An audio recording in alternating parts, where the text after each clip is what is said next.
The other thing, my opinion about accent may be informed by my life. I grew up in the U.S. and then I moved to. Long story, but I taught in Spain for a little while, and then when I finished university, and a friend of mine was in Spain, and he said, "Oh, come to Spain, you can teach English." And I thought, "Oh, that's a good idea." So I went to Spain and I started to teach English, and then I thought, I don't really know what I'm doing. My undergraduate degree was in English literature, and you don't necessarily know how to be a good English teacher just because you've read Shakespeare.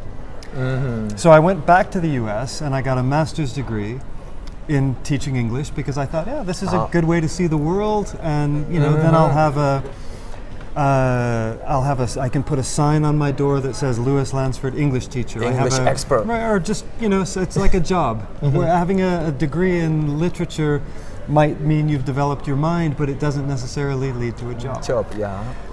So then I taught at the university level in Arizona for a while, and then I got a manufacturing job in a manufacturing company in Japan, teaching English to engineers and business people. Oh, so you also went to Japan? Yeah. Spain, Japan, US. Right. Well, yeah. So from Japan, then I went to work for a publisher in Hong Kong.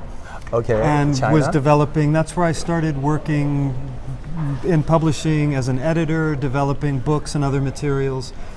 For at that time for the Asian market, for Japan, Korea, China, Taiwan, some for Thailand. Anyway, around that region. Yeah.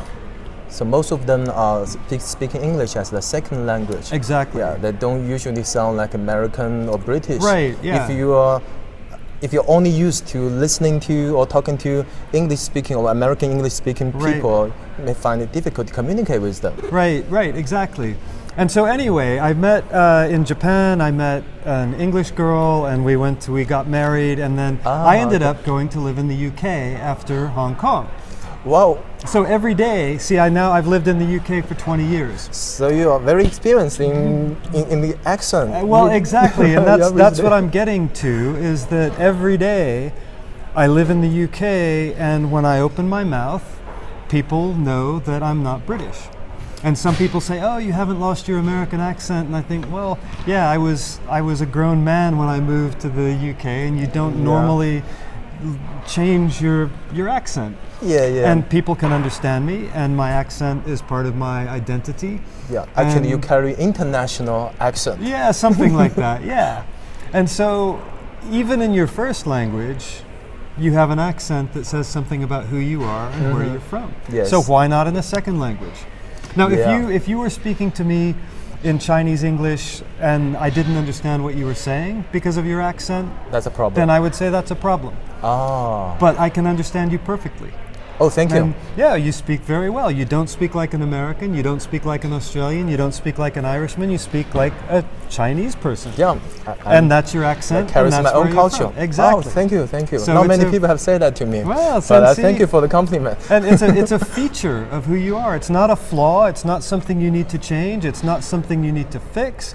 It doesn't show that you haven't perfected your English, because your English is beautiful. Thank you. Wow, I really like that quote you just mentioned. Accent is a feature, not a flaw.